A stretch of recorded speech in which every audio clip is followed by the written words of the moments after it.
Il faut vivre avec son temps, nous disait l'Almorazaken, c'est-à-dire vivre avec la paracha de la semaine, comme si on lisait un journal, les actualités.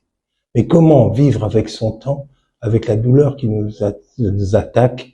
Nous sommes tous enfermés dans notre maison, puisque évidemment nous entendons en permanence le scud et tout ce qui se passe à côté. Et nous sommes là où nous voudrions aider. Mais aider où? Aider comment?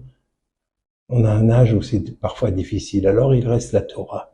Il reste la Torah à enseigner, il reste la Torah à apprendre. La Torah, c'est le sextant du peuple juif. C'est, si je puis m'exprimer ainsi en moderne, c'est le GPS du peuple juif. Et nous ne devons jamais la quitter. Nous commençons le nouveau livre, Bereshit.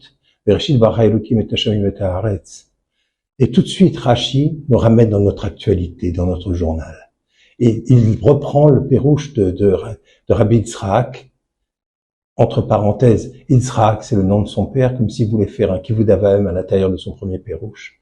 Et Rabbi Yitzhak nous dit pourquoi on commence la Torah avec la création du monde, avec tout ce qui se passe et tout ça. Tohu vavohu, nous connaissons aujourd'hui la ressemblance de cela. Et il dit on aurait dû commencer par mais à Chodesh Azilachem, que c'est ce mois-ci est pour vous le premier des mois. C'est-à-dire que c'est le premier commandement qui aurait dû commencer pour le peuple juif. Pourquoi on doit raconter tout ce Sefer Bereshit?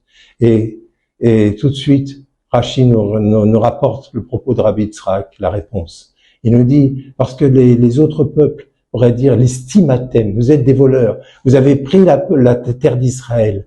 Et en fait, cette terre, elle était avec des gens. Et nous pouvons lui répondre que la terre appartient à Kadosh Baruch Hu, à Dieu. Et nous ne sommes que ces shomrim, ces gardiens. Hachem a donné la terre au peuple d'Israël. Et cela, Rabbi Yitzhak nous explique, cette terre n'est pas simplement faite pour que nous y habitions. Cette terre est faite de mitzvot. C'est par les mitzvot elles-mêmes, celle de Rosh Chodesh jusqu'à la petite mitzvah de s'attacher les chaussures. C'est par les mitzvot elles-mêmes que la kedusha de cette terre, la sainteté de cette terre peut nous pénétrer. Alors, c'est quand les autres peuples viendront et diront vous êtes des voleurs, on pourra leur répondre c'est un Kadosh Baruch Hu. Mais maintenant, on a une question profonde. Les autres peuples, on leur a dit, les autres peuples ont lu notre livre. Donc, à qui s'adresse Rashi? Est-ce aux hérétiques, aux barbares, ou est-ce plutôt à nous, à notre peuple? Pour tous ceux qui sentent que véritablement, dans leur âme, la terre d'Israël peut-être n'est pas tout à fait à nous. Dès le Bereshit bara Elokim, Rashi nous rapporte que cette terre a été donnée au peuple juif et à nul autre, et qu'il n'y a pas de place pour le doute, il n'y a pas de place pour le sentiment pan-humaniste. Vous savez, le grand sentiment pan-humaniste qui fait que finalement, tout le monde a raison, tout le monde est vrai. Nous partons de l'universel et finalement nous voulons arriver au particulier qui serait humain. Ça n'existe pas dans le judaïsme. Le judaïsme, c'est le particulier qui essaie de devenir parfait, qui amène l'universel dans le monde parce que le particulier est parfait. Et c'est pour ça que Rashi commence tout de suite son pérouche sur les grandes choses mystérieuses de la Torah. Il commence tout de suite son pérouche sur la notion de Eretz Israël. Comme si, au fond, toute la création du monde tournait autour d'un seul point fixe, Jérusalem. Rabbi Yitzhak, dans son pérouche, veut nous enseigner avec quels yeux nous devons scruter la Torah.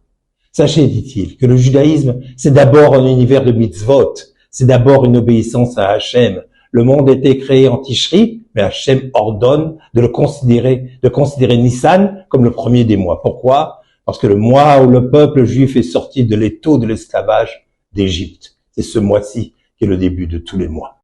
Rabbi Yitzhak souligne le vrai sens de la création. Mais l'hérétique, ce n'est pas pour lui, c'est donc bien pour nous, notre édification, et non pour la sienne. La nôtre est de savoir nous protéger contre les arguments néfastes, de préserver vigoureusement la pureté de la parole. La réponse de la Torah est claire. Nous devons nous sentir renforcés dans la conviction que la terre est légitimement la nôtre. Pas de place pour le doute.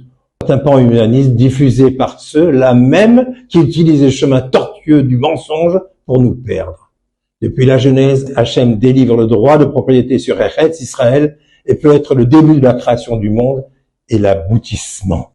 Le maître de Troyes, Rashi, au bout de son Moyen-Âge, nous souligne en premier, avant tout autre secret, événement se fait incontournable et indivisible. Le particulier, c'est le juif. Le juif est un monde, même s'il est tout seul. Il doit faire Shabbat, il doit continuer les lois. Et l'universel découlera de ce particulier, et non l'inverse. Le Sefer Bereshit est truffé d'allusions, de secrets, que l'esprit humain ne peut sonder. Et pourtant, le premier livre du Pentateuque s'adresse à chaque niveau et à chaque personne. Le Chafetz Chaim lui-même, dans les dernières années de sa vie, étudiait chaque matin le Sefer Bereshit. Il conseillait d'ailleurs à ceux qui sentaient leur foi vaciller d'en relire les récits. Ceci constitue un puissant remède pour retrouver la foi ainsi qu'une source inépuisable d'inspiration. Bon courage mes frères et sœurs, bon courage dans ce moment difficile où nous tous, malgré la confiance que nous avons totalement à Kadosh Baruch Hu, nous tremblons, non pas par la dureté de la guerre, mais par la dureté de ceux qui nous obligent à faire la guerre. Nous devons nous armer de beaucoup de courage, car ce monde est difficile. Et nous, chaque juif est un particulier, et quelqu'un qui, de toute façon, est un petit monde en soi. Et ce petit monde, plus ce petit monde, donne un monde entier dont le corps sera Bezrat Hashem, Mashiach. Am Israël Chai.